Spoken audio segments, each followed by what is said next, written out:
en la dificultad de hacer la primera pregunta. Pasemos a la segunda y así nos quitamos el miedo.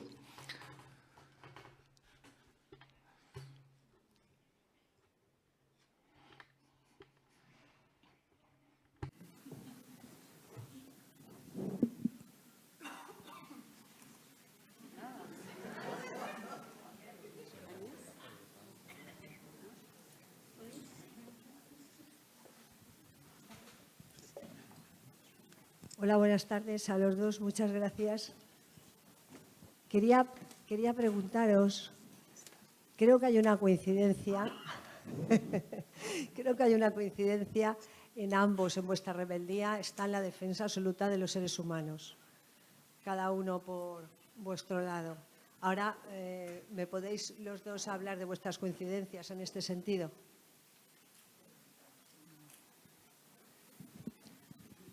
Bueno, si es muy difícil, no, ¿eh?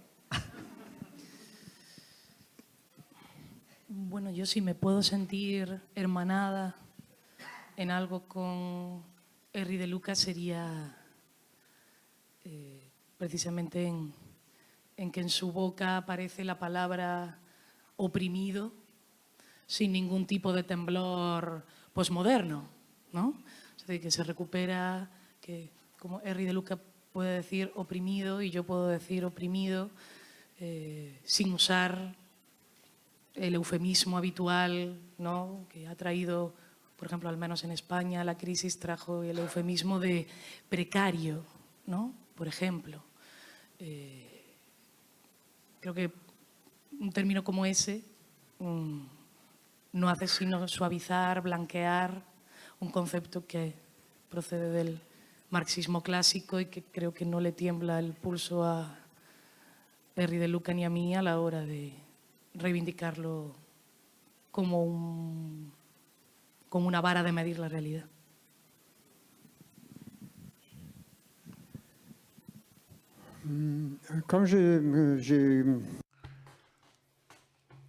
Cuando escuché que se podía hablar en un lugar como este, un teatro de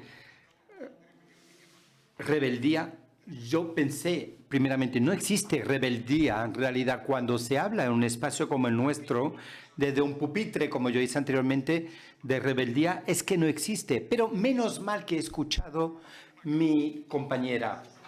Por lo tanto, existe ese sentimiento de rebeldía. Gracias. Sí. Hola, buenas tardes a los dos. C'est ici, c'est moi. Bonsoir.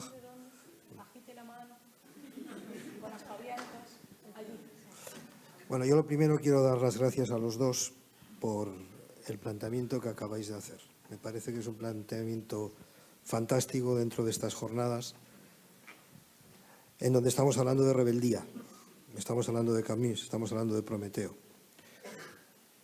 Y en relación con el tema vuestro del caos a la reconstrucción, Cristina, tú has planteado estupendamente tu posición y has dicho no somos honrados, proponemos el conflicto evidentemente lo has explicado, el título es del caos a la reconstrucción. A mí me queda claro la idea de conflicto y la idea de caos que pretendes exponer. Mi duda es la segunda parte del título, es decir, es la reconstrucción. Supongamos que estamos como estamos, que tu realidad es la realidad y que debemos generar el caos. Mi pregunta es, ¿y la reconstrucción de este caos cuál es? Y en cuanto a Henry de Luca, pues yo la verdad es que me he emocionado, ¿no? Me he emocionado con la sensibilidad de Henry, con la capacidad que tiene de conectar con el ser humano, con todo lo que ha contado de su compromiso personal, de su generación, de la idea de que en el siglo XX su generación es quizás la primera, ¿no?, que ha dado el salto, de que no se ha cargado a la generación anterior, todo lo que ha contado de Alepo. Pero vuelvo a plantear la misma pregunta, ¿no? Es decir, tenemos que tener una esperanza, o al menos tenemos que tener una utopía. Sabemos lo que tenemos que cambiar. Estamos en la rebeldía de cambiar de Camus. Pero ¿cuál es la reconstrucción según vosotros?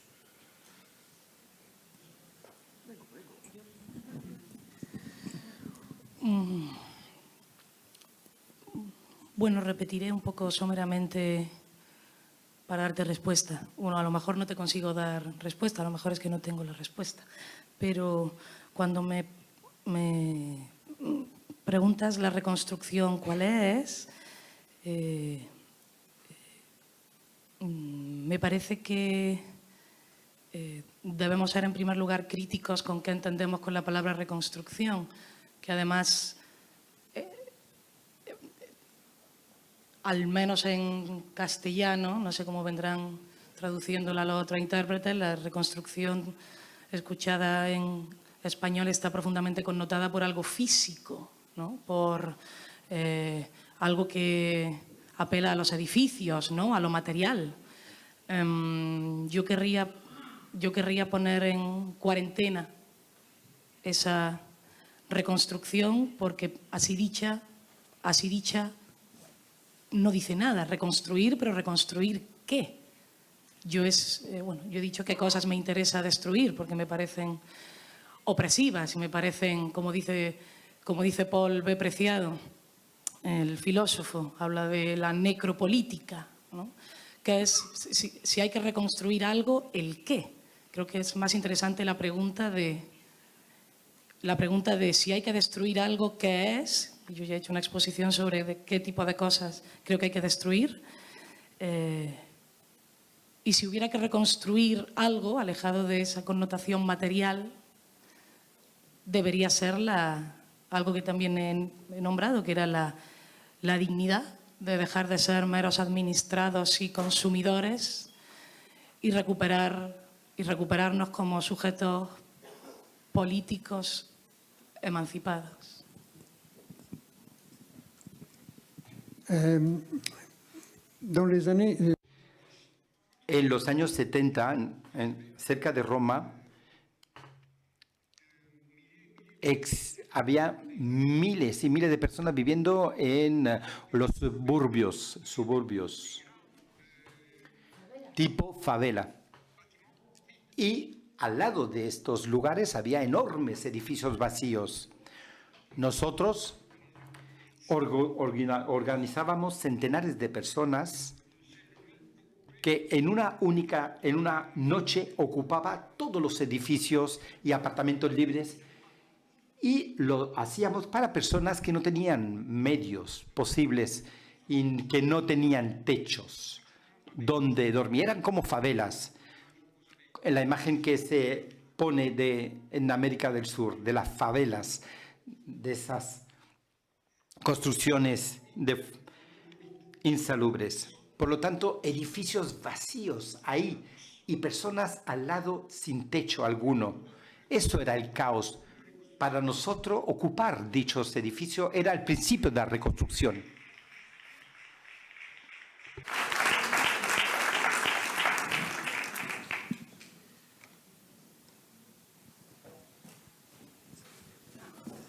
Bona tarda.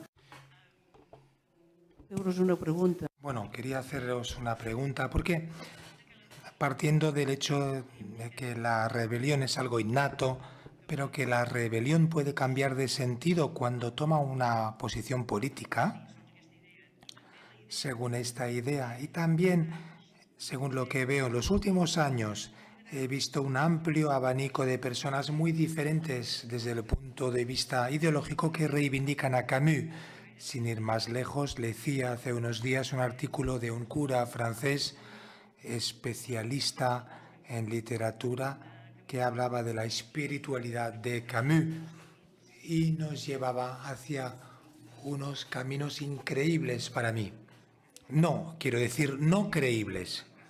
Por ejemplo, Vargas Llosa, que es un neoliberal, es un gran fan de Camus, y habría un amplio abanico desde la izquierda hasta la derecha. Esto hace que me cuestione mucho cuáles pueden ser las diferentes lecturas que se pueden hacer de un mismo autor. Su pensamiento es tan flexible que puede abarcar todo este abanico de ideologías. Bueno, esta sería mi pregunta. Quería añadir algo a la pregunta anterior. Para mí, digo que no se sabe muy bien, que reconstrucción es salvar a la madre de Camille.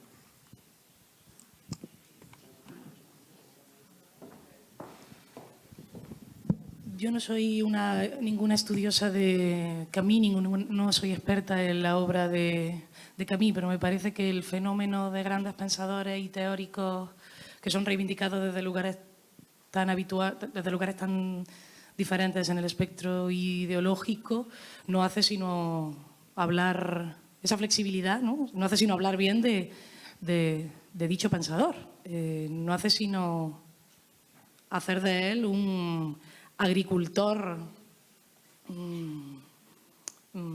magistral, pero no les sé responder con más erudición sobre el pensamiento de Camus.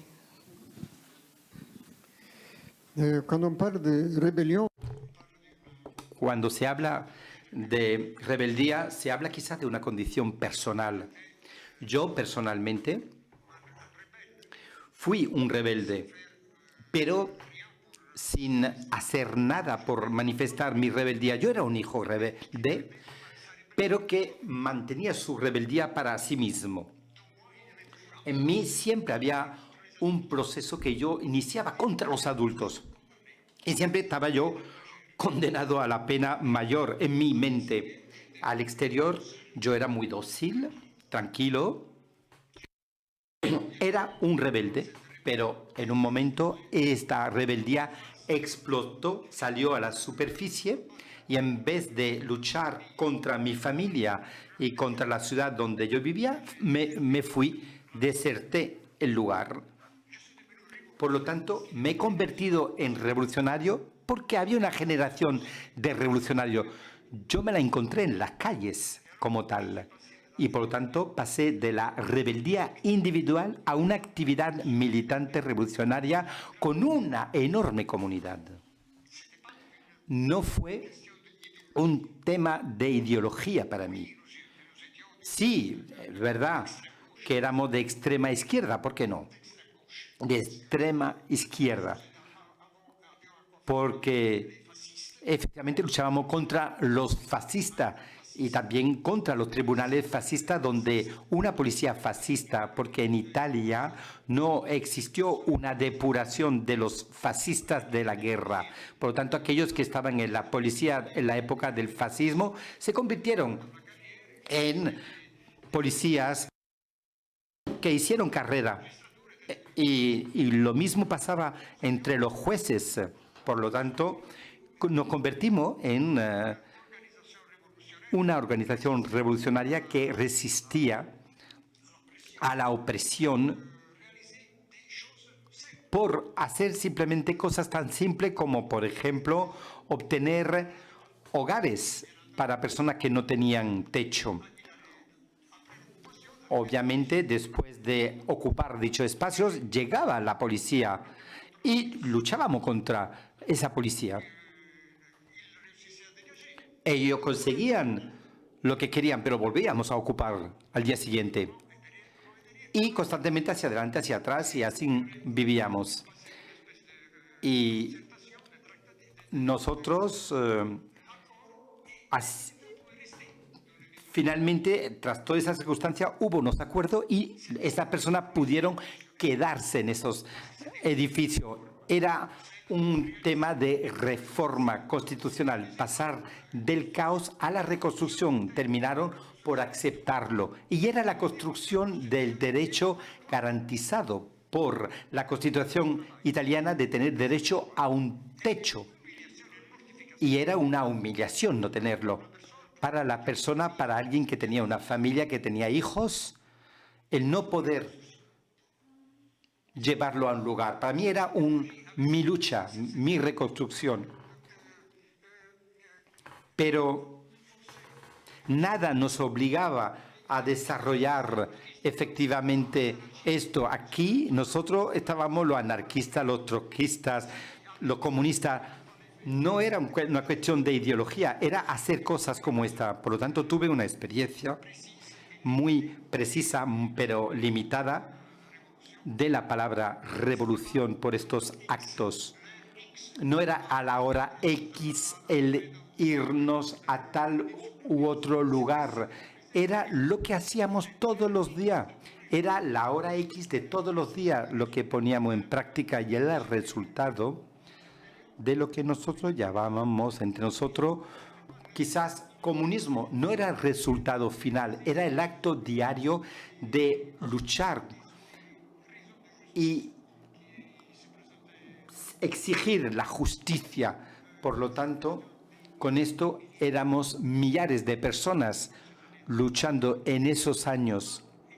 Por tanto, mi experiencia está muy limitada en el tiempo y no puedo hablar en términos de ideología general. Para mí es inspirador y un consuelo escuchar a Henry hablar así, porque lo que está es glosando un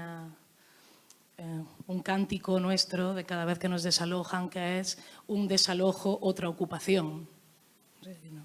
Cuando llegan las lecheras y los hachazos de buena mañana, eso no es el fin de nada.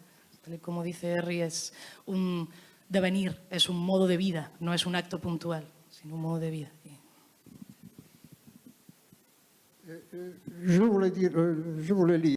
Se lo voy a leer. Les voy a leer una frase de un personaje que fue la más noble figura del anarquismo italiano, el señor Enrico Malatesta. Era alguien de otro siglo. Nos dice lo siguiente: hay que recordar que la violencia necesaria para resistir no permite construir nada.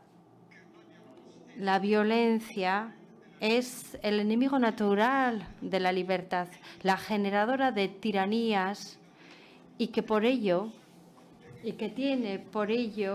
tiene que contenerse en lo que es necesario, en los límites de lo que es necesario. Yo creo que este pensamiento también sería un pensamiento compartido por Camus y espero no haber ido fuera de lo que es mi tema, algo que me ocurre con bastante asiduidad cuando se me invita a hablar, el abandonar el tema. Mi pregunta es para De Luca, muchas gracias. Ha mencionado un tema y ha hablado muy profundamente de cómo comparar los desastres, los ataques a los lugares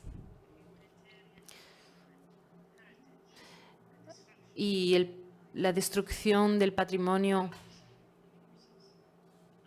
independientemente de cuáles sean las fuerzas atacantes. Y este es un tema realmente muy importante para muchos de nosotros, porque nosotros decimos que, bueno, no estamos hablando solo del desalojo, sino que hablamos ahora de la invasión de los países, de la colonización. En los tiempos modernos,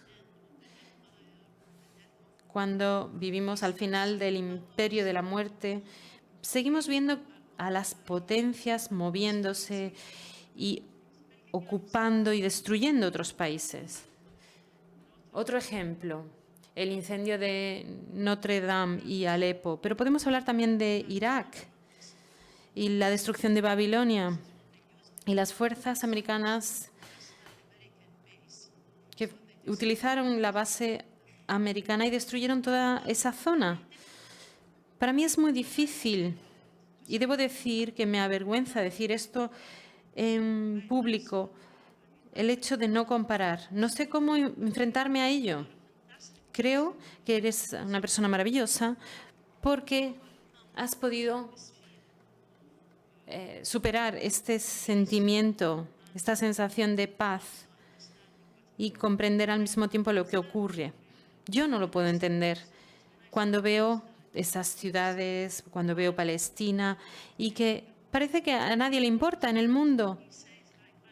cuando se dice, se hará la reconstrucción en 5 años y sin embargo la destrucción de Irak y Palestina se está produciendo desde hace décadas y hay seres humanos que están siendo expulsados, desalojados de sus propias tierras. Los refugiados están en Europa ahora y el problema se ha trasladado de nuestro mundo a Europa ahora. ¿Qué hacer con esta sensación, este sentimiento de vergüenza de comparar? Intento pensar que estoy con otras personas, pero como escritora siempre me planteo esta pregunta. Son mis lectores mismos los que me plantean esta pregunta. ¿Cómo enfrentarnos a esta sensación, a este sentimiento? No estamos hablando de una sola persona, sino de toda una nación que es desalojada. Y además no debemos dar esperanza a las personas. No podemos decir, no se puede hacer nada. ¿Pero cómo? Aunque estoy de acuerdo con Cristina de que no estamos aquí para dar soluciones, no somos las Naciones Unidas para sentarnos, debatir y luego no hacer nada, pero lo que ha dicho es para mí muy importante y me encantaría que hablara más de este tema. Gracias. La pretensión aujourd'hui d'entendre toutes les langues. No tengo un casco, así que me siento casi como un apóstol en Pentecostés, es decir, que hablaban todos los idiomas y entendían todos los idiomas. Yo desgraciadamente no entiendo todo, entiendo una palabra por aquí, una palabra por allí y además, bueno, tengo problemas para escuchar, o sea que me estoy quedando un poco sordo. Así que soy un mal alumno de estos apóstoles en Pentecostés. Pero bueno, el tema o la pregunta que usted me plantea tiene que ver con la formación de sentimientos de respuesta por parte de las personas, del ser humano. Hay circunstancias que llevan a una respuesta por parte del ser. Hay circunstancias que llevan a compasión, que generan vergüenza. La vergüenza es un sentimiento político. ¿Y por qué? Porque la vergüenza no es como la indignación, por ejemplo, que al cabo de un tiempo pues desaparece. Nuestro sistema nervioso está tan enfadado, está tan indignado que en un momento dado lo abandona. No, la vergüenza te obliga a responder y te obliga a preguntarte, a enjuiciar las cosas. Así que el sentimiento de responsabilidad, porque yo creo que la vergüenza es eso, es la sensación de responsabilidad. Pues sentir esa responsabilidad ya es un comienzo de respuesta, es una oposición a la barbarie y al sentirlo.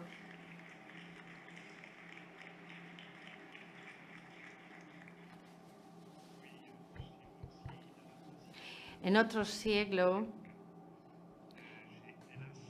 desgraciadamente yo conocí los desastres de la Segunda Guerra Mundial. Conocí las ciudades bombardeadas de Francia.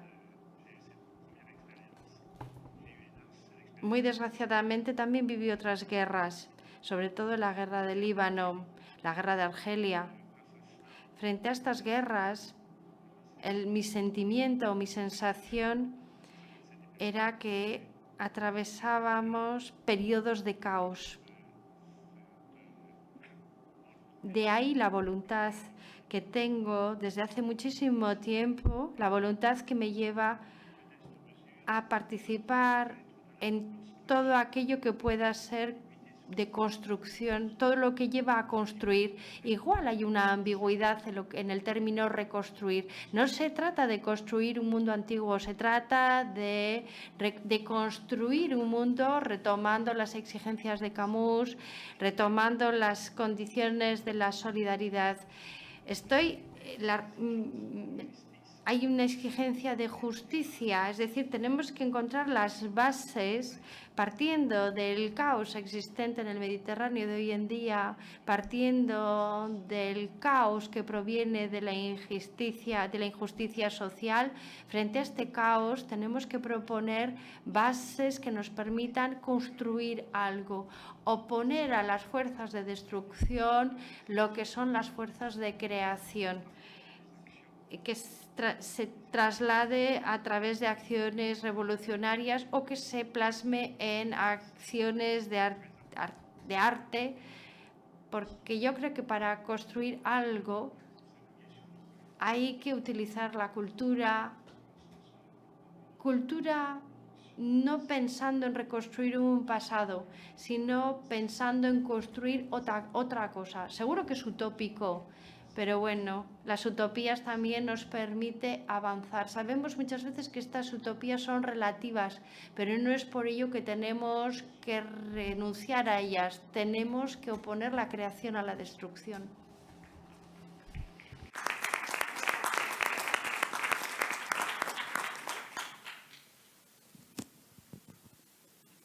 Yo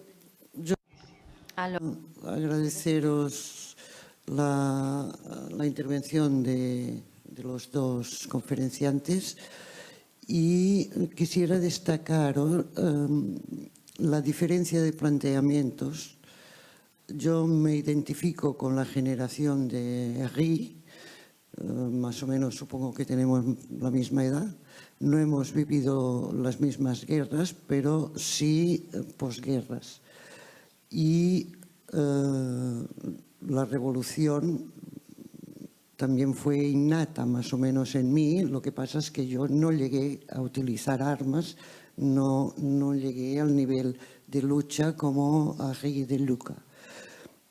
Lo que sí agradezco es que nos haya explicado toda su experiencia, pero sí que aplaudo muchísimo es toda la intervención de esta juventud del siglo XXI que cambia la lucha, que quiere destruir lo que no funciona. Tenéis mucho trabajo por delante. Estáis en un campo muy difícil, el campo de intentar destruir el capitalismo, francamente, es muy difícil. Yo creo que en el siglo XX ya estábamos por ahí y no lo conseguimos. Pero en el ambiente en que te mueves y en otros ambientes de otros movimientos que hay, como pueden ser pacifistas y pueden ser otro tipo de movimientos que a lo mejor se germinaron dentro de los finales del siglo XX, pero es en el siglo XXI donde está lo que muy bien has llamado no reconstruir. No hay que reconstruir. Nosotros intentamos reconstruir algo y no funcionó. Lo que hay que hacer es seguir luchando, seguir profundizando, según mi entender, debatiendo profundamente cuál es el futuro que queréis, porque no es, está claro, no es el que tenemos, guerras, incluso, bueno, la degradación ya de un pensamiento filosófico, social, que ha durado más de 2000 años, como puede ser la religión, se está desmoronando por corrupciones, por falsedades y por muchas cosas que también tenéis que intentar cambiar, no, intentar erradicar.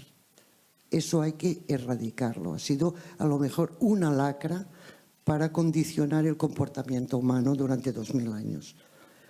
Este cambio que prometéis con este tipo de lucha diferente, me parece que es una esperanza para no los que nos vamos, sino para todos estos que en el futuro pueden vivir un mundo mucho más justo y mejor. Gracias.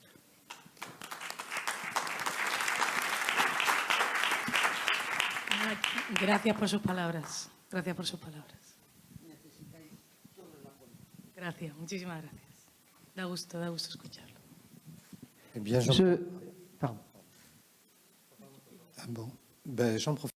Bueno, habida cuenta de que tengo el micrófono, voy a tomar la palabra. Me gustaría decirles que estamos en el siglo XXI. El siglo XXI es un siglo donde van a surgir nuevos terremotos. Hay un edificio que se mueve, pero bueno, la casa se quema, de este caos surgirá algo nuevo. Nos preguntamos qué hay que hacer o nos preguntan qué hay que hacer y yo les diría qué hay que decir. En Francia actualmente hay un movimiento de revuelta que es de rebeldía, que yo creo que todo el mundo ha oído hablar de él.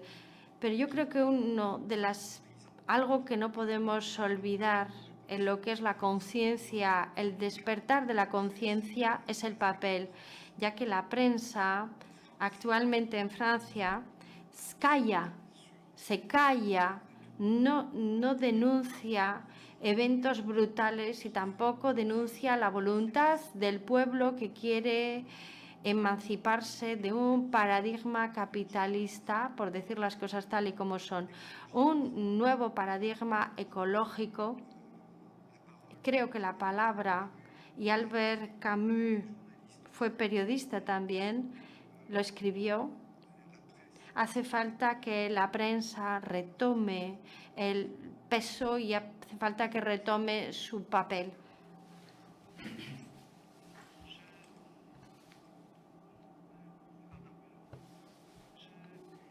Me gustaría volver a lo que estaba, no a la reconstrucción, sino a la construcción. Yo estaba pensando en el término germinación, puesto que estamos hablando de cultivos. Germinación, me parece que es menos material, mucho menos material que construir o reconstruir o reconstrucción. Voy a citar un eslogan que vi en las calles de Argel hace 3 semanas. Creo que Argel está viviendo un movimiento nuevo y lo que leíamos es: nos han enterrado sin saber que éramos semillas. Es lo que leí en una pancarta en Argel. Yo creo que todo esto nos muestra el cómo salir del caos. Todos sabemos que Argelia era un caos y es una manera de salir, pero no a partir de la reconstrucción. Yo creo que los argelinos están buscando y están encontrando una nueva manera de responder al caos y que no pasa por la erradicación, es justo lo contrario, es más bien que germina.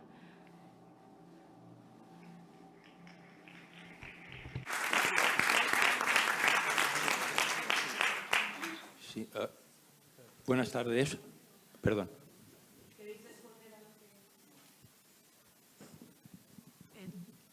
Decir que esa misma consigna quisieron enterrarnos, pero no sabían que éramos semillas, la manejamos, al menos mis aliados y yo, en Barcelona también, y con alegría descubro que llega hasta Argel. O sea que es una alianza mucho más amplia, es una lucha mucho más amplia, mucho menos localista de lo que me pensaba.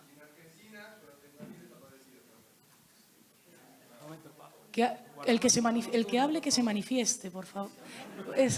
En Argentina existe también. Sí, yo quería dar la enhorabuena a los dos. Estoy aquí. Quería expresar mi sentimiento de que creo que por generación debo estar más o menos entre Cristina y Herri, no sé, más cerca de quien supongo que de Herri, pero que lo que a mí me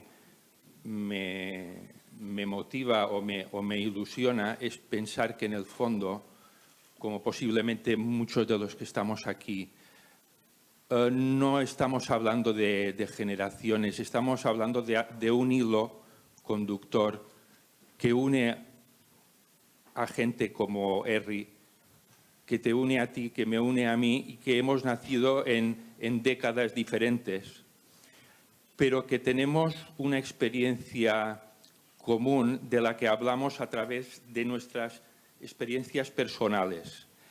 Y yo quería decir a raíz de esto que para mí soy un poco maniático de las palabras, en el sentido de que siempre me dicen algo, aunque no lo busque, ¿no? Y quería hablar de dos palabras que habéis usado en vuestras conferencias, empezando por la última. Yo también pienso, como alguien que han hablado antes de mí, que la palabra reconstrucción es muy bonita, pero tiene también una trampa dentro de la que creo que han hablado. Y quería referirme quizá a la comparación que ha puesto, de la que ha hablado Henry, entre Notre Dame y Alepo, como tantas y tantas ciudades, de cómo Notre Dame, con todo el simbolismo que puede tener, al menos para los cristianos, no deja de ser un edificio físico que sí se puede reconstruir casi piedra a piedra, centímetro a centímetro. Es una palabra que gusta mucho hoy en día y que les gusta a los que van a poner su dinero para que se reconstruya en 4, 5 o 6 años. Reconstruir una ciudad, reconstruir una familia, es imposible. Esto lo saben las generaciones de todas las posguerras, en donde las familias se han destruido para siempre. Pero creo que es muy importante que nos fijemos quizá en este sentido de que no dejarnos engañar por este concepto de reconstrucción, cuando posiblemente, como estaban hablando ahora de germinación o construcción, para mí el verdadero concepto que podría ser una construcción constante es el que siempre se intenta eliminar de la historia de la humanidad, porque no se busca una construcción, se busca algo que quede fijo y que se pueda reconstruir. Pero todo aquello que es humano, que no se puede reconstruir, al final no cuenta, no se puede cuantificar. Son daños colaterales que todo el mundo considera que obedecen a un motivo superior, a un proyecto, que todos sabemos que es un proyecto de económico o de primacía mundial. Quiero acabar, para no alargarme, con otra palabra que habéis usado, que es la palabra humanismo. Cristina ha dicho, yo no soy humanista, lo ha dicho 2 o 3 veces, creo, 2. Yo creo que el siglo XX, además de ser el siglo de las alarmas antiaéreas, de los bombardeos y de las destrucciones millonarias de personas, no de millones, sino de millones de personas, creo que para mí también tiene una esperanza, que se puede y que se debe pasar al siglo XXI. Creo que en el siglo XX se creó un nuevo humanismo. Y yo creo que esta es la semilla para el XXI. Creo que no todo ha sido malo en el siglo XX, porque ha habido personas como vosotros, como nosotros, y pienso que el humanismo ya no es aquella especialidad en la que se quería encasillar a una serie de personas que eran expertos en el hombre, en el arte. No, creo que hoy en día cualquiera de nosotros, aunque digamos que no somos humanistas, creo que el siglo XX ha permitido que cada uno de nosotros podamos ser, en nuestra medida, aunque seamos humildes trabajadores de cualquier oficio, de ser humanistas. Y tenemos, creo, la obligación de estar a la altura de esta nueva responsabilidad que también nos ha dado el siglo XX. Muchas gracias.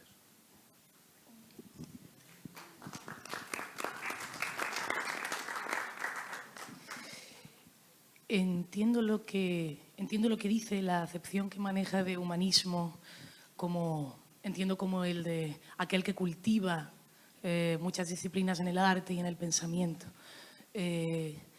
Yo no fui precisa, ahora me doy cuenta escuchándolo a usted, porque cuando yo dije que yo no era humanista, no me estaba refiriendo a ese humanismo, sino que me estaba refiriendo al al humanismo en tanto que escuela filosófica, es decir, en tanto que corriente de pensamiento, y aquí podríamos citar muy ambivalentemente a Sartre, ¿no? Corriente de pensamiento en la que se ocultan los conflictos que nos dividen, es decir, se ocultan las posiciones de poder que unas personas tienen y otras no, en virtud de lo que yo doy en llamar la falsa comunidad de intereses. Falsa comunidad de intereses que sería, ahora sí, en la versión del siglo XXI, heredera del XX, la humanidad, ¿no? Entonces, creo que es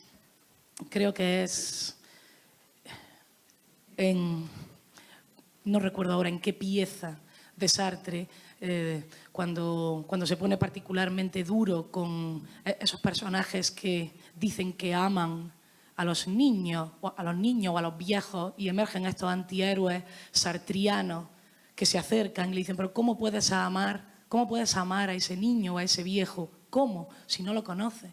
¿Cómo puedes amar a ese? ¿Cómo puedes considerar que ese es un igual si no lo conoces?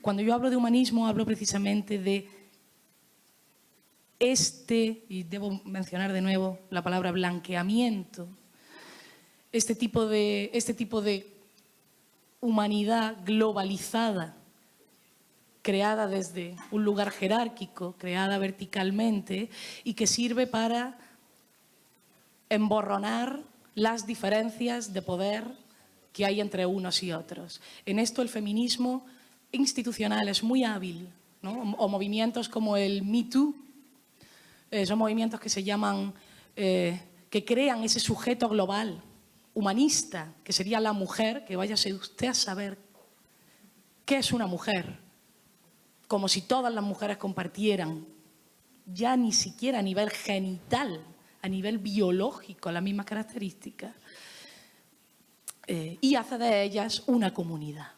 Entonces, cuando yo digo que no soy humanista, digo que lo soy en el sentido que reivindico la existencia de las diferencias de poder, porque el no reivindicarlas, el no reivindicar esa diferencia, no hace sino que tengan voz siempre las de siempre, es decir, las que tienen el poder y dan voz a las demás.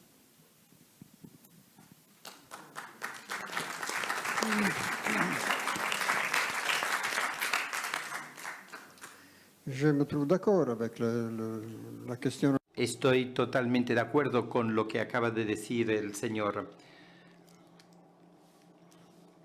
Es cierto que en este contexto yo nací en un espacio sin guerra, y eso es una novedad importante, ya que nací después de la Segunda Guerra Mundial.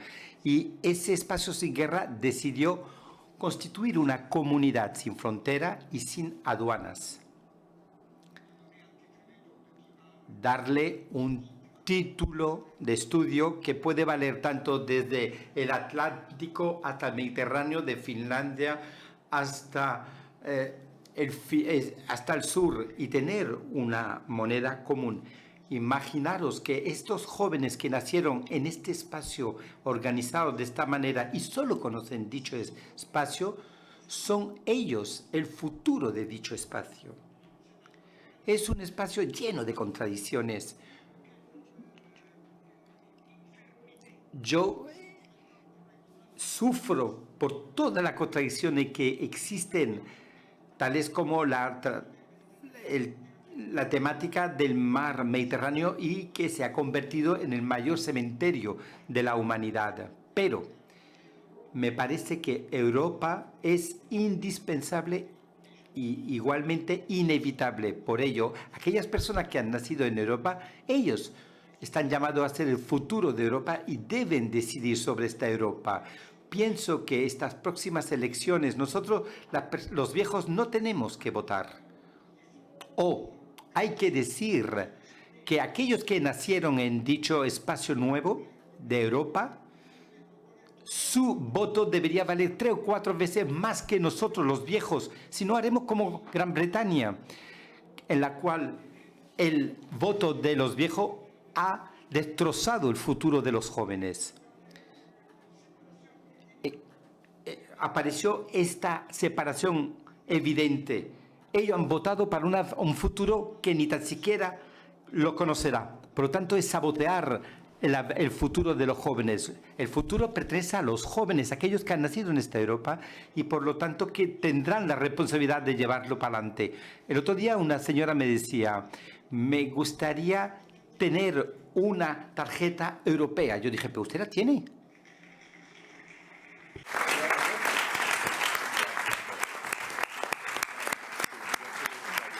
Je crois qu'on va finir avec ces mots de le futur est dans nos mains. Creo que vamos a terminar con esas palabras. El futuro está en las manos y desde luego de la futura generación. El futuro está en nuestras manos. Despedir a estas dos personas que nos han acompañado para inaugurar estas segundas trobades. Gracias, Eric, gracias, Cristina, gracias a los dos una vez más por vuestra intervención. Muchas gracias. Un segon, por favor. Un momento, por favor. Me gustaría ser un poco rebelde y rescatar una pequeña observación. Y seré muy breve. Existen dos ideas que creo que son fundamentales y que os unen. Los dos compartís estas ideas. Una es que estáis convencidos de que todas las personas somos y debemos ser seres políticos. Y la segunda idea es la necesidad de la acción. Las palabras sin acción son papel mojado. Y a veces a algunos intelectuales o pseudo-intelectuales se les olvida esto.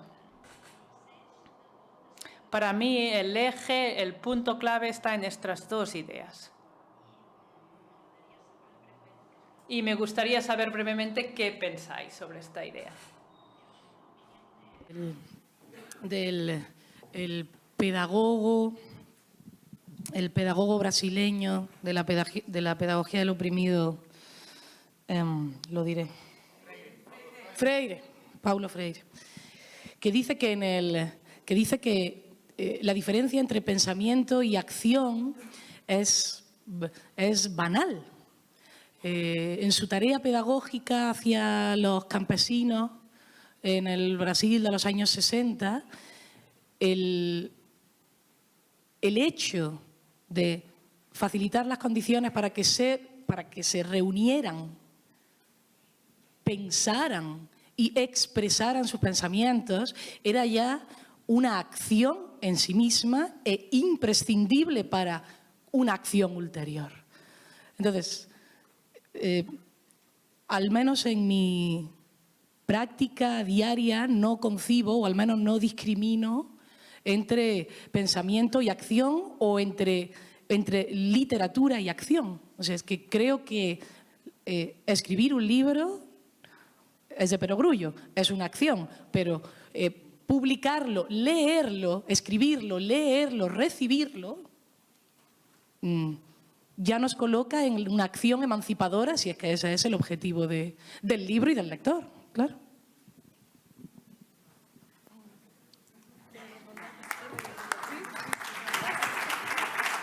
Gracias.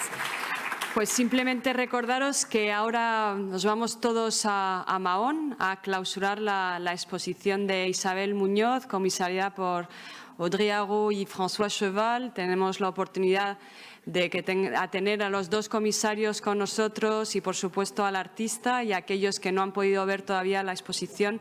Esta es nuestra última oportunidad y, sobre todo, viéndola de mano de los creadores de la misma. Así que os esperamos ahora a las 8 en Mahón y mañana aquí a las 9:30. Gracias.